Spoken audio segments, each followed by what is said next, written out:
नमस्कार। मैं रविंदर गुलियानी, साइकोलॉजिस्ट और चाइल्ड काउंसलर उन सभी पेरेंट्स से रूबरू हूँ जिनके बच्चे एलिमेंट्री स्कूल में पढ़ते हैं।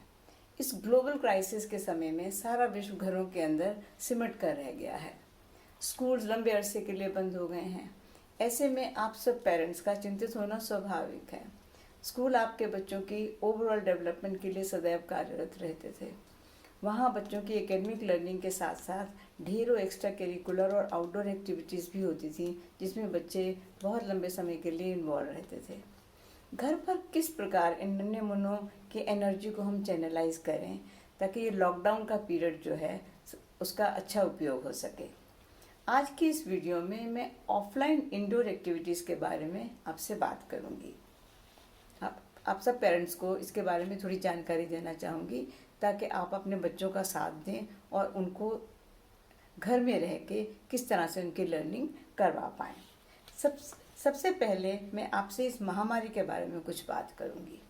24/7 चलती हुई न्यूज़ चैनल्स, बढ़ती हुई रोगियों की संख्या, मौतों का विश्लेषण, यह स्थिति जितनी भयानक आपको लग रही है उतना ही स्ट्रेस आपके नन्हे मुन्नों पर भी क्रिएट कर रही है।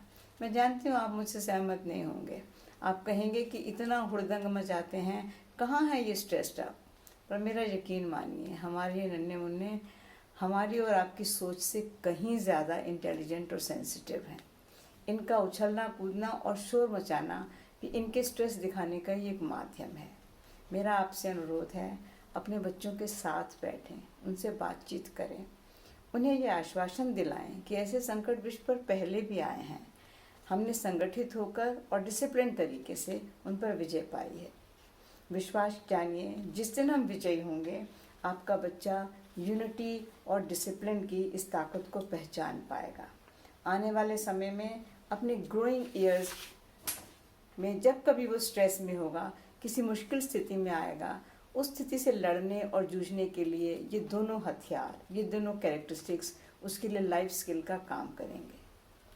अब हम चर्चा करेंगे कि इस गर्मी से भरी दोपहरी में जब बच्चे कहीं बाहर नहीं जा पा रहे हैं और आप नहीं चाहते कि वो किसी भी प्रकार की किसी भी स्क्रीन से चिपके रहें, तो ऐसा क्या किया जाए जो उन्हें उत्साहित करे, जो उन्हें रुचिकर लगे और खेल खेल में उनकी लर्निंग भी हो। आप सभी माता पिता यदि नौकरी में हैं तो घर से काम कर रहे हैं या फिर और कार्यों में व्यस्त हैं, परंतु यदि आप एक कार्यक्रम बनाकर अपने बच्चों को थोड़ा सा क्वालिटी टाइम दे पाएंगे तो आपके यही बच्चे, आपके हेल्पर्स, आपकी वर्क फोर्स तैयार हो जाएगी। घर के अंदर बंद बच्चे और आप स्वयं भी किसी प्रकार की फिजिकल एक्सरसाइज को नहीं कर पा रहे हैं। अपने दिन का आरंभ अपने बच्चों के साथ कुछ सिंपल एक्सरसाइजेस और प्राणायाम से करें। ब्रीदिंग एक्सरसाइजेस आपको और आपके बच्चों को स्वस्थ रहने में और इस वायरस से लड़ने में सहायता करेगी। परिवार सहित 10-15 मिनट का समय ईश्वर को याद करने में दें। Faith in God develops a feeling of positivity in the family. ये विश्वास, ये ट्रस्ट आपके परिवार को संगठित करेगा और मुश्किलों से लड़ने के लिए कॉन्फिडेंस और शक्ति देगा। एक अच्छे दिन की शुरुआत के बाद आप अपने बच्चों को घर के छोटे छोटे काम जैसे बिस्तर बनाना, टेबल लगाना और खाना परोसना में व्यस्त रखें। छोटे बच्चे डिग्निटी ऑफ लेबर को समझेंगे और भाग भाग कर आपका हाथ बटाएंगे। कोई भी काम जेंडर अप्रोप्रिएट नहीं होता है। मेरा कहने का मतलब है कि लड़के और लड़कियों के लिए अलग अलग कार्य नहीं हैं। सभी कार्य लड़के और लड़कियां मिलकर कर सकते हैं। आने वाले समय में अपने लड़के और लड़कियों दोनों को हमने ज़िंदगी की लड़ाई के लिए तैयार करना है। आप सबको लग रहा है मैं शायद बहुत मुश्किल सा कार्यक्रम बच्चों के लिए सुझा रही हूँ। चलिए अब हम बच्चों के साथ कुछ इंडोर गेम्स, बोर्ड गेम्स खेलते हैं। लूडो, सांप सीढ़ी, बिजनेस, चाइनीज चेकर, कैरम और न जाने कितनी ऐसी गेम्स हैं जो मुझे आज भी अपने बच्चों के साथ खेलकर बहुत आनंद आता है। जीत और हार के इस सफ़र में आप बच्चों की खिलखिलाती हंसी आपके पूरे घर को प्रसन्नता और खुशी के वातावरण से भर देगी। बच्चे जन्म से ही बड़े क्रिएटिव होते हैं। उनकी क्रिएटिविटी को पहचान कर कुछ ऐसे कार्य उन्हें करने को दें जो उनकी रुचि के हों और काफ़ी समय तक उनको ऑक्यूपाई रख सकें। Drawing, colouring, painting, music, instrument बजाना या वेस्ट मटेरियल से कुछ यूज़फुल चीज़ें बनाना। कोल्ड ड्रिंक के कैंस और बॉटल्स में प्लांटर्स बनाना, पेंसिल स्टैंड, छोटे छोटे डस्टबिन और ढेरों ऐसी चीज़ें जो उन्हें घंटों बांध सकती है। जी, मैं आपकी बात समझ रही हूँ। आप यही कहना चाहते हैं ना कि इस एक्टिविटी के बाद जो मेस वो बच्चे करेंगे उन्हें कौन साफ़ करेगा? जी बिल्कुल, मैं समझ रही हूँ। आपके बच्चे ही उसे साफ़ करेंगे, ट्रैश करेंगे और ऑर्गेनाइज करेंगे। खेल खेल में आप अपने बच्चों को सफाई का कंसेप्ट और ऑर्गेनाइजेशनल स्किल भी सिखा पाएंगे।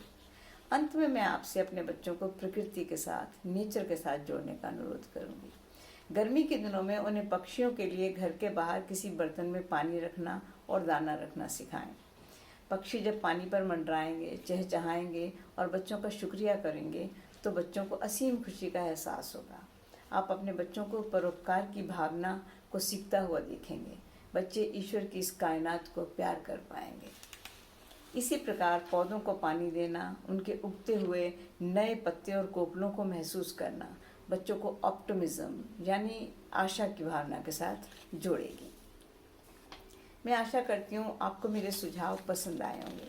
विश्वास जानिए, ये मुश्किल का समय जल्दी ही कट जाएगा और जल्दी ये हमारे नन्हे मुन्ने बड़े हो जाएंगे। तो चलिए इस समय को इनके साथ जी भर कर जिए। आप मुझे मेरे नंबर पे व्हाट्सएप कर सकते हैं, कॉल कर सकते हैं। मेरा नंबर है 9818421888 और अपने बच्चों के संबंध में कोई भी बात करना चाहें खुलकर कर सकते हैं। मेरा एक फेसबुक पेज भी है, counselling services managing child anxiety and stress, तो उसको भी आप फॉलो कर सकते हैं। अपनी अगली वीडियो में मैं आपको बच्चों के ऑनलाइन कोर्सेज के बारे में कुछ जानकारी दूंगी। तब तक अपना और अपने परिवार का बहुत बहुत सा ख्याल रखें। Stay home, stay safe and stay healthy. May God bless you all.